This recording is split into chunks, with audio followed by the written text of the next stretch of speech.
თითოეული ჩემი მოქმედება საპასუხისმგებლოა, რადგან ბავშვებისთვის მაგალითი ვარ. კვარაცხელიას კომენტარი.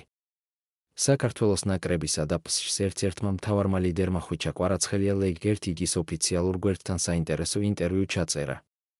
მთელი ბავშვობა მინდოდა, რომ პროფესიონალი ფეხბურთელი ვყოფილიყავი.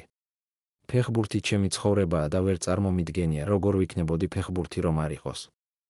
ბავშვობაში ეზოში რომ გავიოდი, არ მიწევდა ჩემი მეგობრების ძებნა, რადგან უკვე ვიცოდი, რომ სტადიონზე იყვნენ და ერთად ვთამაშობდით. მამა ჩემის თამაშებს ვუყურებდი და ვამბობდი, რომ ის გამორჩეული იყო. ფეხბურთი გენში გვაქვს. გავაცნობიერე, რომ თუ ფეხბურთელი დაცვით უნარებს არ გააუმჯობესებს, თამაში რთული იქნება. ყველაფერი საპასუხისმგებლოა, რადგან თითოეული ჩემი მოქმედება როგორც მოედანზე, ისმის მიღმა, წარმოსაჩენია და მაგალითია ბავშვებისთვის, რაც ძალიან მახარებს, განაცხადა კვარაცხელიამ.